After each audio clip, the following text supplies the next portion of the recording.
সুপ্রিয় দর্শক, আপনাদের সবাইকে আমন্ত্রণ জানাচ্ছি এনটিভি নিয়মিত স্বাস্থ্য বিষয়ক আয়োজন স্বাস্থ্য প্রতিদিনে। আপনাদের সাথে রয়েছে আমি পুষ্টিবিদ নুসরাত জাহান দীপা। দর্শক, আপনারা নিশ্চয়ই সবাই জানেন যে আমরা সবসময় স্বাস্থ্য প্রতিদিন অনুষ্ঠানে গুরুত্বপূর্ণ বিষয়গুলো নিয়ে কিন্তু আলোচনা করে থাকি। আজ আমরা কথা বলবো মলদ্বারের ফিস্টুলা এবং তার সঠিক চিকিৎসা।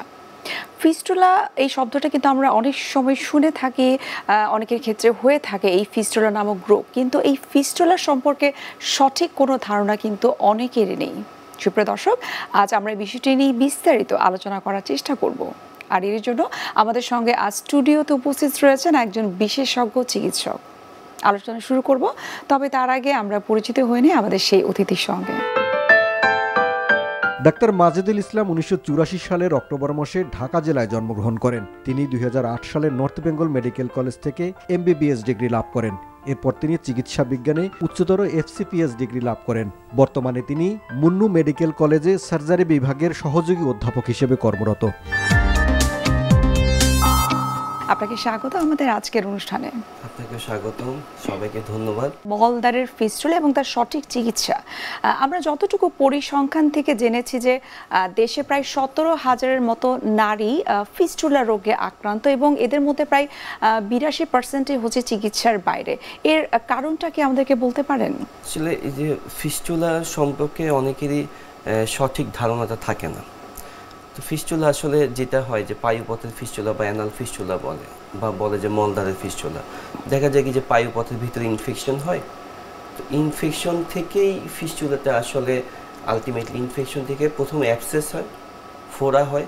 আচ্ছা, ফোড়াটা ফেটে যায়, ফেটে গিয়ে ওইটার ভিতরে একটা চ্যানেল, আমরা যেটা সহজ ভাষায় বলি যে এটাকে বলি নালী, ওইটাই আমরা ফিস্টুলা হিসেবে আমরা জানি। মলদ্বারে তো আসলে অনেক ধরনের ইনফেকশন হয়, অনেক ধরনের ডিজিজ হয়। সো একজন রোগী বা একজন সাধারণ মানুষ আসলে কিভাবে বুঝতে পারবে যে এটা আসলে ফিস্টুলা? পায়ুপথে যেটা একদমই কমন কিছু সমস্যা হয়, যেমন একটা হচ্ছে অ্যানাল ফিশার বলি আমরা।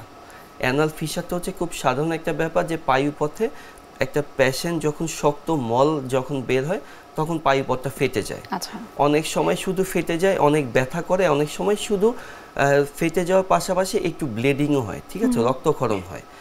এটা হচ্ছে অ্যানাল ফিশার। আর যেটা পাইলসের ক্ষেত্রে কোনো ধরনের পেইন হয় না, ব্যথা হয় না, শুধুমাত্র ব্লিডিং হয়। আর ফিস্টুলাটা হচ্ছে সোললি পায়ুপথের একটা ইনফেকশন, যেটা পায়ুপথের ভিতরে খুবই ব্যথা হয়, ঠিক আছে, তীব্র পেইন হয়, ব্যথা হয়, পেশেন্টের জ্বর থাকে। পেশেন্টের এমন হয় যে অনেক সময় পায়ুপথের ভিতর থেকে ফেটে যায়, অনেক সময় ওই ইনফেকশনটি আস্তে আস্তে ছড়িয়ে পায়ুপথের বাইরে ফুলে যায় এবং অনেক পেইন থাকে, অনেক সময় স্পন্টিনিয়াসলি ফেটে যায়, তখন আমরা ওটাকে ফিস্টুলা বলি। ফার্স্টে ওইটা ফোড়া হয়, অ্যাবসেস থাকে। এইটাই হলো বেসিক্যালি পায়ুপথের ইনফেকশন। ইউজুয়ালি আমরা যেটা বলি যে সেটা হলো যে অ্যাবসেস, এবং এই অ্যাবসেস থেকেই ইন ফিউচারে ফিস্টুলা হয়। অনেক সময় স্পন্টিনিয়াসলি ফেটে যায়, তখন আবার এটা অটোমেটিক্যালি ফিস্টুলাতে কনভার্ট হয়। তখন কি আসলে যে পেশেন্টের যেটা স্বাভাবিক প্রসেস, টয়লেট করে, এই ক্ষেত্রে কি নিশ্চয়ই তার অসুবিধা হয়? পেশেন্টরা ইনিশিয়ালি তারা হয়তো বুঝতে পারে না, তারা হয়তো ফিল করে যে আমার পায়ুপথে ব্যথা করতেছে, তারা শুধুমাত্র প্যারাসিটামল ট্যাবলেট খায়, বা এইটা হয় যে অনেক সময় জ্বর থাকে, ওইটার জন্য তারা ইয়ে করে।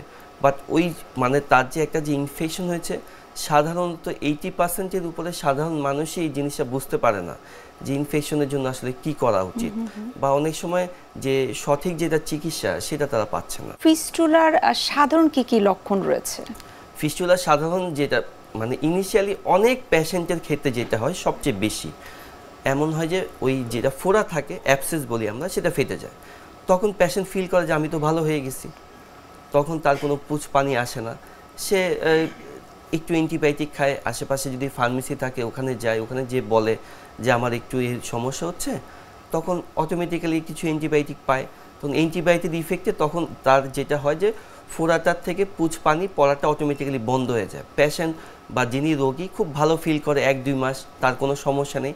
আবার দেখা যায় যে পায়ুপথের যে ইনফেকশনটা, যে কারণে ফিস্টুলাটা হয় বা যে কারণে ফোড়াটা হয়েছিল, ওই সেম সিমটমটা আবার চলে আসে, আবার ফুলে যায়, আবার ফেটে যায়, আবার পুঁজ পানি রস। অনেকে বলে যে আমার ওই যে এক্সটার্নাল ওপেনিং, আমার যেটা বাইরের যেটা মুখ, সেখান দিয়ে 6 মাসেও কোনো সমস্যা নাই, হঠাৎ 1-2 দিন 3 দিনের জন্য আবার পানি পুজ আসে, অনেকে বলে কি যে রক্ত আসে, আবার তারা ওই একই চিকিৎসা অবলম্বন করে, আবার কিছু অ্যান্টিবায়োটিক খায়। আমি এমনও পেশেন্ট পেয়েছি 26 বছর ধরে তার ফিস্টুলা ছিল, ঠিক আছে? তো 26 বছর ধরে ফিস্টুলা ছিল, সে হোমিওপ্যাথি খেয়েছে, যে হোমিওপ্যাথিতে বলে যে সব কিছু ভালো হয়ে যাবে। আসলে হোমিওপ্যাথিতে তো ফিস্টুলা ভালো হয় না। এই যে এত বছর যাবত যখন একটা মানুষ ফিস্টুলাটাকে ক্যারি করে, জটিলতা কি হতে পারে বা এখান থেকে আসলে ক্যান্সার হবার কোনো সম্ভাবনা আছে কিনা? ক্যান্সার হবার সম্ভাবনা যেটা হচ্ছে যে আমাদের অধিকাংশ মানুষের ক্ষেত্রেই একটা ধারণা যে এগুলো চিকিৎসা করলে ভালো হয় না। অ্যাপারেন্টলি আমার কাছে যত পেশেন্ট আসে, এদের অ্যাপারেন্টলি সবারই একই রকম একটা কোশ্চেন থাকে যে স্যার হয়তো ফিস্টুলা চিকিৎসা করলে ভালো হবে না। আর যেটা বলতেছেন যে জটিলতার ব্যাপার, ফিস্টুলা দেখা যায় অনেক ক্ষেত্রে সিম্পল ফিস্টুলা থাকে। ফিস্টুলা আসলে ধরন আছে, simple fistula, complex fistula. Simple ফিস্টুলাগুলো এমন হয় যে পেশেন্ট যদি নেগলিজেন্সি করে, অবহেলা করে, দেখা যায় যে তার যেটা অ্যাপ্রোপ্রিয়েট যে চিকিৎসাটা নেওয়া দরকার সে চিকিৎসাটা পাচ্ছে না, বা সেই চিকিৎসাটা সে নিচ্ছে না, সেই ক্ষেত্রে সিম্পল ফিস্টুলাগুলো না কমপ্লেক্স হয়ে যায়। এবং এমনও দেখা গেছে যে খুবই রেয়ারেস্ট, তারপরেও দেখা গেছে যে ফিস্টুলা থেকে ভবিষ্যতে ক্যান্সার হতে পারে। যদিও অনেক সময় ক্যান্সার থেকে ফিস্টুলা হয়, বাট ফিস্টুলা থেকেও ক্যান্সার হতে পারে। এই ধরনের সিমটমগুলো যখন একজন ব্যক্তির মধ্যে দেখা দিবে ফিস্টুলার, সেটা আসলে কতদিন? ইউজুয়ালি ফিস্টুলা বা যেগুলো অনেক বেশি জটিল হয়ে যায়, এই আমাদের কিছু পেশেন্টের কিছু ক্যাটাগরি আছে।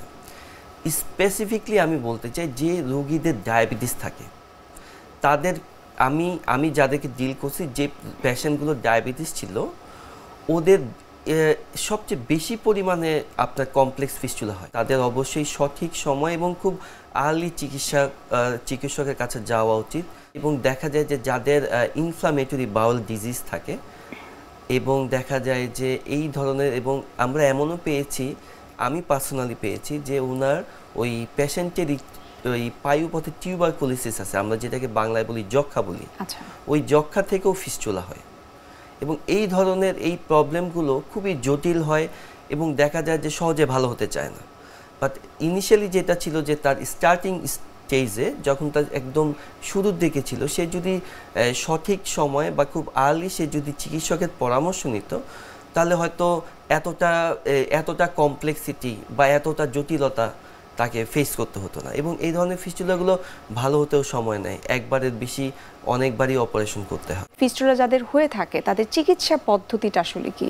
ফিস্টুলা এমন একটা রোগ যেটার একমাত্র চিকিৎসা অপারেশন। অনলাইনে ফেসবুকে বিজ্ঞাপন থাকে যে অপারেশনবিহীন ক্রিমের মাধ্যমে, যে কবিরাজির মাধ্যমে ফিস্টুলা চিকিৎসা করা হয়। পেশেন্টদের সাফারিং ছাড়া কিছুই না, ফিস্টুলার একমাত্র চিকিৎসা অপারেশন। আচ্ছা, অপারেশন ছাড়া ফিস্টুলা ভালো হয় না। অনেক রোগীরা আছে যাদের অপারেশন ভীতি রয়েছে, তাদেরকে আসলে আপনারা কিভাবে কাউন্সেলিং করে থাকেন? আমরা পেশেন্টের সাথে ওইভাবে কাউন্সেলিং করি।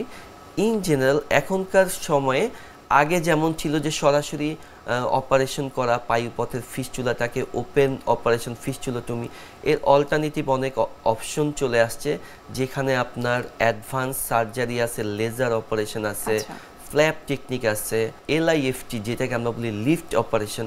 এইগুলোতে দেখা যায় যে পায়ুপথে কোনো ধরনের কাটাছেঁড়া করতে হয় না। তো পেশেন্টের যেটা স্ফিংটার অ্যাক্টিভিটি থাকে, কন্টিনেন্স বলি, যে পায়খানা ধরে রাখতে বা যেটা মল ধরে রাখতে কোনো সমস্যা হবে না, এই সেফটি কিছু অপারেশনের অপশন আমাদের হাতে এখন চলে আসছে। পায়ুপথের স্ফিংটার যেটা অ্যাক্টিভিটি, যেটা ভয় থাকে যে মল ধরে রাখতে পারবে না, সেইটার এখন আর কোনো সমস্যা হয় না। ফিস্টুলার অপারেশন একবার যদি করা হয় সেটা কিন্তু বারবার ফিরে আসতে পারে, যেটি রোগীর ধারণা, রোগীর আত্মীয়স্বজন যারা রয়েছে তাদেরও একটা ধারণা থাকে।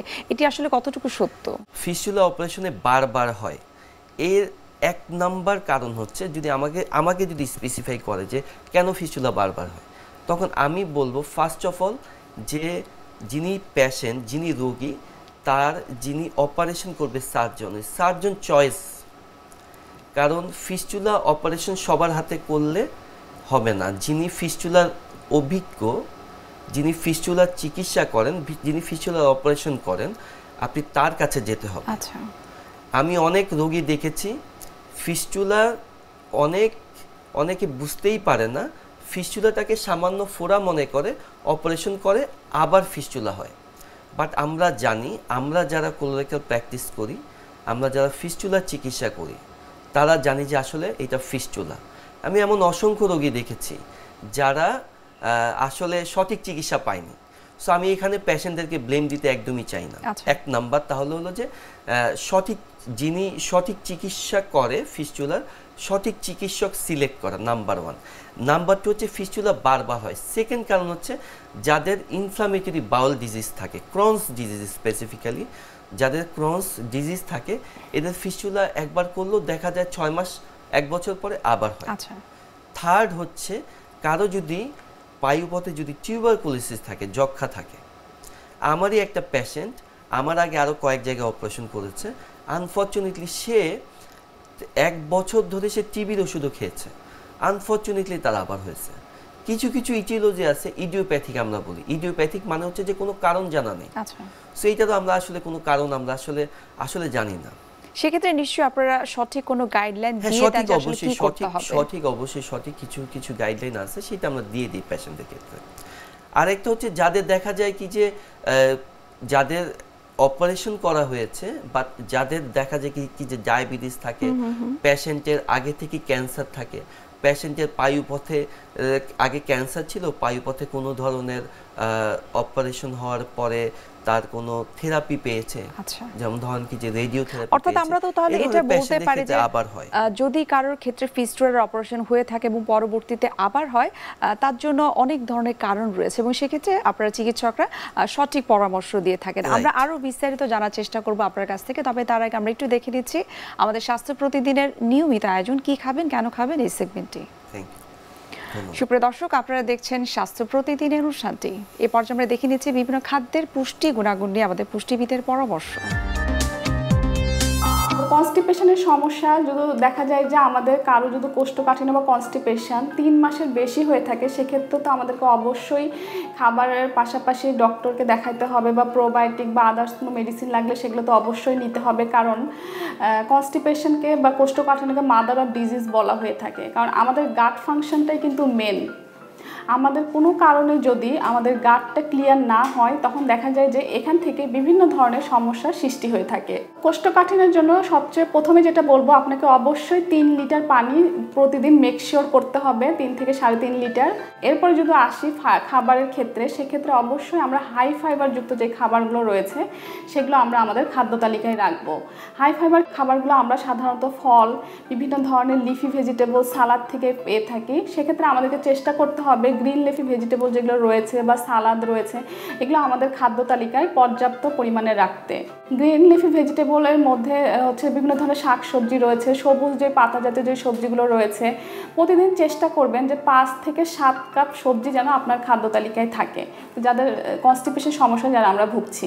সব ফলেই ভালো পরিমাণে ফাইবার থাকে, সেক্ষেত্রে আপনাকে অবশ্যই কিছু বিশেষ ফল রয়েছে যেগুলো আমরা ফল আকারে বা হচ্ছে যদি আমরা জুস আকারেও খাই, সেগুলোও কিন্তু আমাদের কোষ্ঠকাঠিন্যের ক্ষেত্রে অনেক বেশি উপকারী। বিশেষ করে বেলের শরবত, তারপরে হচ্ছে পেঁপের শরবত যদি আমরা আমাদের খাদ্য তালিকায় রাখি, সেটা কিন্তু আমাদেরকে কোষ্ঠকাঠিন্য থেকে খুব বেশি হেল্প করে থাকবে। এরপরে যে বিভিন্ন ধরনের ড্রিঙ্কস বা সাপ্লিমেন্টারি বলা হয়, সেক্ষেত্রে ইসুবুল রয়েছে, তোকমা রয়েছে, চিয়া সিড রয়েছে, যেগুলোও কিন্তু আমাদেরকে খুব ভালো পরিমাণে ফাইবার দিয়ে থাকে। সো এই খাবারগুলো যদি আমরা শরবত আকারে, যারা সিভিয়ার বা ক্রনিক কনস্টিপেশনের সমস্যায় রয়েছেন, তারা যদি দিনে 2 বার এই ধরনের খাবার খাদ্য তালিকায় রাখেন, তারা কিন্তু খুব দ্রুত কোষ্ঠকাঠিন্য থেকে মুক্তি পেতে পারেন। সেক্ষেত্রে আমরা কখনো চিয়া সিডে 20 মিনিট ভিজিয়ে রেখে 1 চামচ ইসুবুল মিক্সড করে খেতে পারি, বা তোকমা দানা 10 মিনিট ভিজিয়ে রেখে সাথে ইসুবুল মিক্সড করেও কিন্তু আমরা শরবত আকারে খেতে পারি। এরপরে রয়েছে বিভিন্ন ধরনের বাদাম, যেগুলো থেকে আমরা খুব ভালো পরিমাণে এসেনশিয়াল যে ফ্যাটি অ্যাসিডগুলো রয়েছে সেগুলো কিন্তু আমরা খুব সহজেই পেয়ে যাই। এগুলো কিন্তু আমরা কোষ্ঠকাঠিন্য থেকে মুক্তি পেতে আমাদের খাদ্য তালিকায় রাখতে পারি। এছাড়া আমে খুব ভালো পরিমাণে আমরা ফাইবার পেয়ে থাকি, কোষ্ঠকাঠিন্যের জন্য আম খুব ভালো। এছাড়া বেলের শরবত রয়েছে, পেঁপের শরবত রয়েছে, বা পেঁপে যদি আমরা নর্মালিও খাই, সেটাও কিন্তু কোষ্ঠকাঠিন্য থেকে আমাদেরকে রক্ষা করে। এছাড়া কলাতেও আমরা খুব ভালো পরিমাণে ফাইবার পেয়ে থাকি। এছাড়া হচ্ছে আপনার পেয়ারাতেও খুব কোষ্ঠকাঠিন্যের জন্য অনেক ভালো একটা ফল।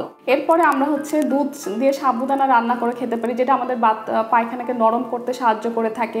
এছাড়া দেখা যায় যে প্রোবায়োটিক আমাদের গাট ব্যাকটেরিয়ার জন্য খুব ভালো। আমরা যদি ন্যাচারাল সোর্স বলে থাকি, সেক্ষেত্রে হচ্ছে দই হচ্ছে প্রোবায়োটিকের খুব ভালো একটা উৎস। সো আমরা যদি আমাদের খাদ্য তালিকায় প্রতিদিন দই রাখি সেক্ষেত্রেও কিন্তু আমরা কনস্টিপেশন থেকে নিজেদেরকে রক্ষা করতে পারবো। এছাড়া দইয়ের সাথে যদি আমরা একটু পুদিনা পাতা মিক্সড করে খাই সেটাও কিন্তু আমাদের ডাইজেশনের জন্য অনেক ভালো। আমাদের ডাইজেশন পাওয়ারটাকেও কিন্তু অনেক ভালো রাখতে হবে। আমরা কি খাচ্ছি সেটাও কিন্তু কোষ্ঠকাঠিন্যের জন্য খুবই গুরুত্বপূর্ণ। তার মধ্যে প্রধান হচ্ছে ব্যালেন্স ডায়েট। আমরা যদি ব্যালেন্স ডায়েট করে মেনটেন করে চলি আমাদের কিন্তু এই ধরনের সমস্যা হবে না। তো দেখা যায় যে আমরা অনেক সময় ম্যাক্সিমাম টাইমে অনেক বেশি বাইরে জাঙ্ক ফুড, প্রসেসড ফুড, ভাজা পোড়া খাবার খেয়ে ফেলি, যেগুলোতে ফাইবার বা ওই ধরনের ভিটামিন মিনারেলস কিন্তু আমরা পাই না, যেগুলোতে অনেক বেশি ক্যালোরি রিচ হয়ে থাকে, কার্বোহাইড্রেট রিচ হয়ে থাকে। এছাড়া প্রোটিন জাতীয় খাবার যদি আমরা অতিরিক্ত খেয়ে ফেলি সেক্ষেত্রেও কিন্তু দেখা যায় যে কোষ্ঠকাঠিন্যের মতো সমস্যা দেখা দেয়। এরপরে অনেক বেশি যারা গ্রিন টি পান করেন বা চা কফি, বিশেষ করে মিল্ক কফি খাওয়া হয় বা চা খায় দিনে অনেক বেশি 4-5 কাপের, তাদের ক্ষেত্রেও কিন্তু কোষ্ঠকাঠিন্যের সমস্যা দেখা দিতে পারে।